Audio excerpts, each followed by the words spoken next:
Round 24 is in the books. We've got 3 to go. We're going to go through the 5 things I learned here in round 24. And a lot of it's going to be to do with the top 8 and how things are progressing.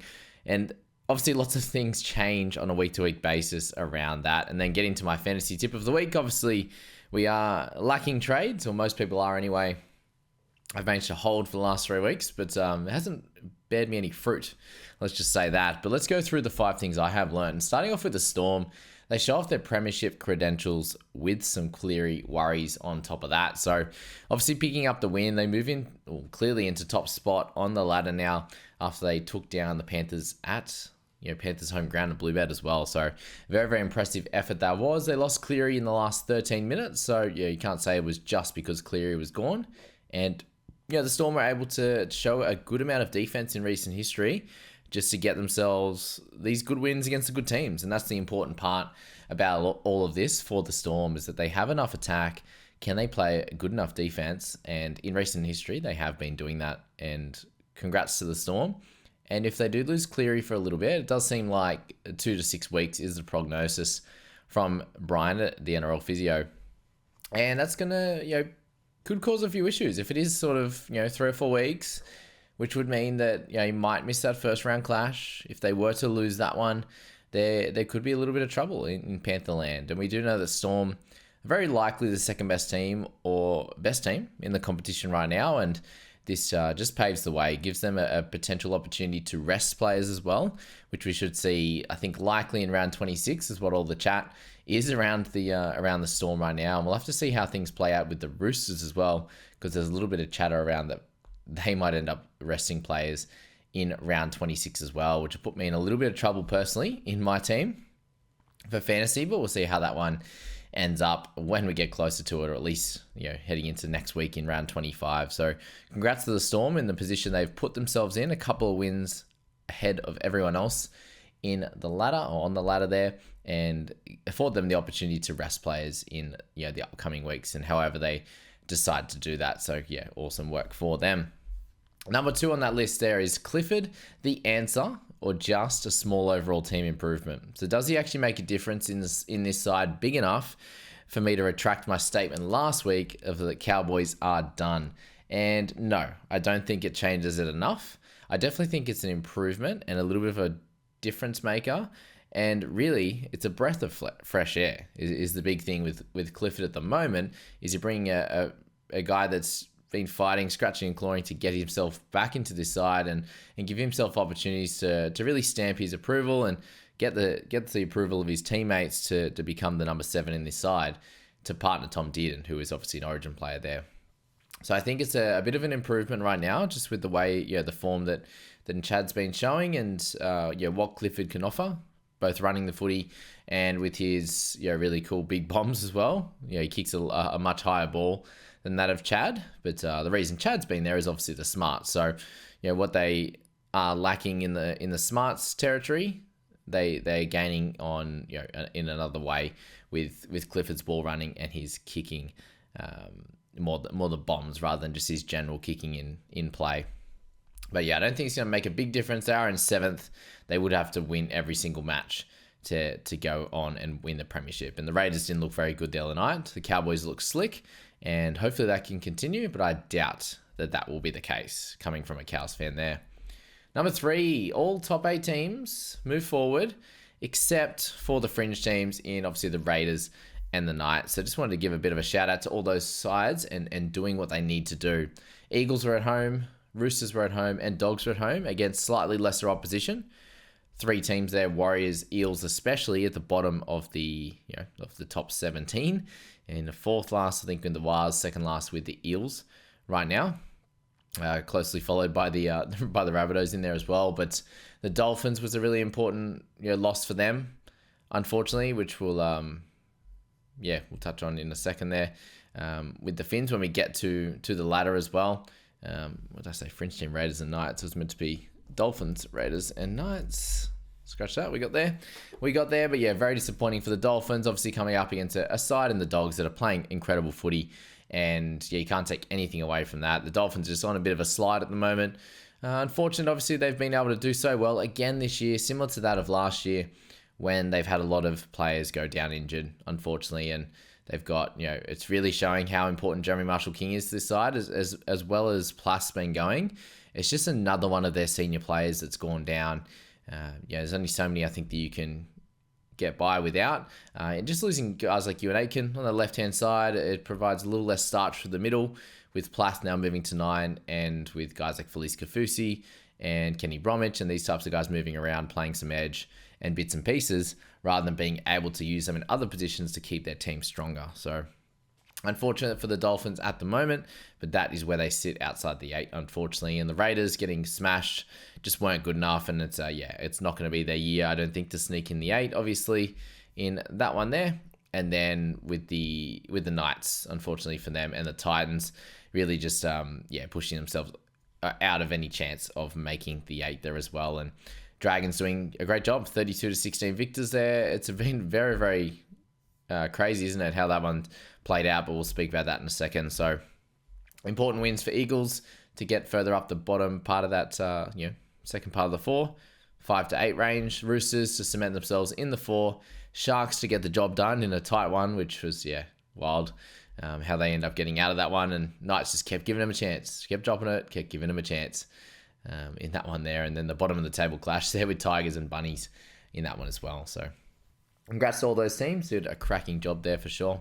Number 4 there, I'm so impressed with what the Dragons have been able to do, given their situation with Hunt asking to leave last season, and then Lomax with all the noise of him wanting to play centre and not wanting to play wing, but then him going on to be pretty well close to the best winger in the comp, especially in Origin. He was absolutely incredible. We can't discount Brian To'o, but Lomax was matching him in those games.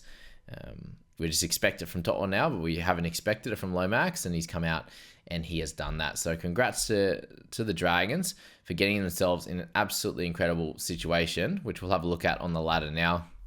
In our ladder check there, the Dragons are in 8th position with 11 wins and 10 losses, and this is very, very impressive, as I said, based on what usually happens to a club where your star player wants to leave.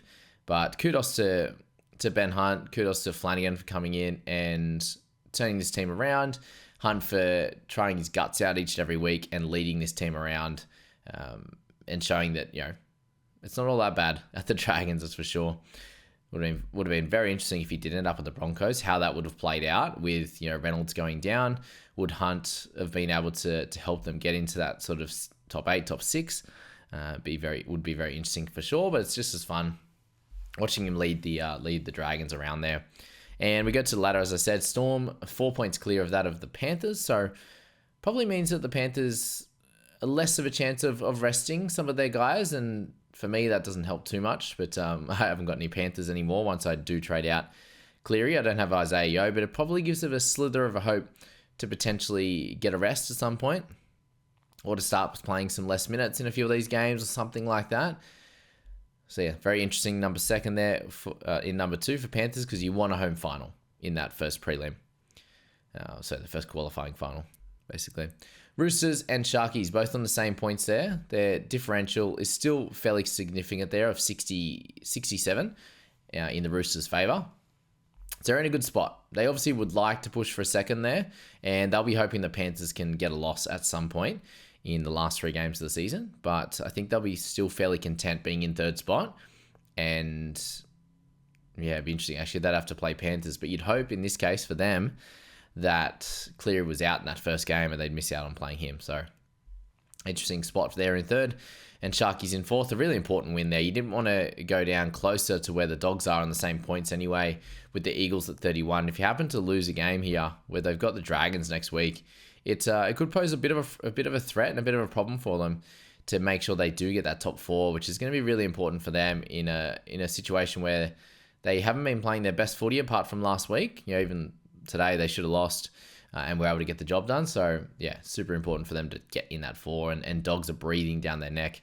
Actually moved into $11 on to win the comp there, ahead of that of the Sharks at 13, and then Eagles at 15. Before the Cowboys and the Dragons are 46 and 126 there. So they're the closest you can get to the Storm, Panthers, and Roosters, who are all within 35 cents there, which is pretty crazy on the market. But Dogs into 5th spot. They're getting more and more likely to earn themselves a home final, and very similar to that with the Eagles. It was an important win for them just to make sure they got over the top of the Wars and they have a good shot of beating the Tigers next week. Dragons have a really, really massive matchup against the Sharkies, and I do think they're a good chance of winning it as well. But a big shout out to Daniel Atkinson for kicking that field goal. And what do you think about the blockers, ladies and gents? They didn't do too much, did they? They were just standing there, which in every other part of the game, you're allowed to have those guys stand there, but not in this scenario, apparently. So there you go. There you go. That's that. Eagles, Dogs doing good stuff. Cowboys in a 7th after a good win into a bye, which helps them get that extra couple of points. So yeah, make sure if you're ahead of the Cows here, Dogs and Eagles, that you do get that win next week against the Wars and the Tigers. And as I said, Dragons are very, very important. The Dolphins definitely aren't out of it, but they do come up against the Storm, which I think will be a really tough one for them to win, given how they've been playing in recent history. And then Broncos would have to win all their matches and hope for Dragons, basically, to lose a couple, at least, in that scenario. So Dragons are so they have to lose 2. And Broncos would have to win all 3 to be a chance, with the Dolphins obviously losing no more than 1 as well, to get that spot. So if Dolphins were to win 2, winning no more than 1, because if the Dolphins were to win 3, they'd likely stay ahead of the Broncos, or they would stay ahead of the Broncos as well. So they can only win 1 of their 3 games, which is pretty tough. So there you go. That is that, and it puts Knights and Raiders into a much more terrible spot, obviously, to try and get out of this with their points differential so poor from where it is. So I think the Broncos are basically done as well, surely. But I suppose the teams ahead of them can lose all 3 and they can win all 3 and get up to 30. So yeah, I don't know why people are saying they're exactly done, because 3 wins gets them to 30. And if Dragons were to win 1 out of 3, the Broncos would go ahead of them. And if the Dolphins were to win 2 of the 3, but points differential be a bit off, then the Broncos would be ahead of them as well. So yeah, strange how that's been the thing, that they're basically done. But yeah, good chance anyway. So that's the top 8. That is the ladder for this week. And then my fantasy tip of the week. Last week we spoke about the mid-range not working out so well, which made looping important. So at this stage, looking to guys in form now, which you did see with guys like Isaiah Yeo, with even Colin Matangi coming back to a bit of form. Damien Cook's been great. Jacob Little's been great. Reed Marnie hasn't. So, not jumping on those type of guys there in that one. We did have some guys come out and show some of their stocks. Obviously, in Eli Katoa, a much bigger improvement for them. Guys in form, and guys, they can have this massive upside in guys like Tedesco, and you saw that with Ponga, that, someone who's not really in that much form, was only able to get an early 30s game. So it's a bit up and down on that. Guys like DCE in a good spot there, 60 for him. Was great. AFB's been flying, so that all worked out in those scenarios. Carrigan, Cam Murray came back to with a boom game as well, moving back to his preferred position at 13, where he can average up to the early 60s at times there. So that was last week, but this week here, just top guns. They stood up in their positions. Speaking of all those guys that I just mentioned, when you're replacing Cleary, if you have any trades left, I hope you do. If you don't, unfortunate. But I'm going to try and get past you with my 3 trades. Replace Cleary and others, whoever you need to trade out, with these guns that are going to play all 3 of the final games. They're going to give you the best chance of a good finish. So personally for me, Cleary is very expensive, obviously.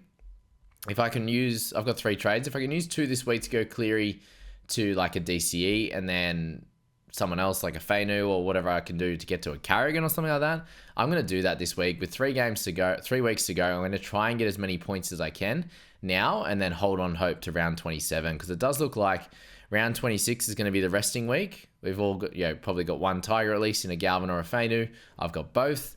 Chance that Storm guys, Roosters guys, potentially even the Panthers guys could rest in that week. And if they don't, maybe it's round 27, but I have no wires, and you might be in a similar situation. So keep in mind where you're at in terms of guys with the bye, and then where potential restings could come in as well.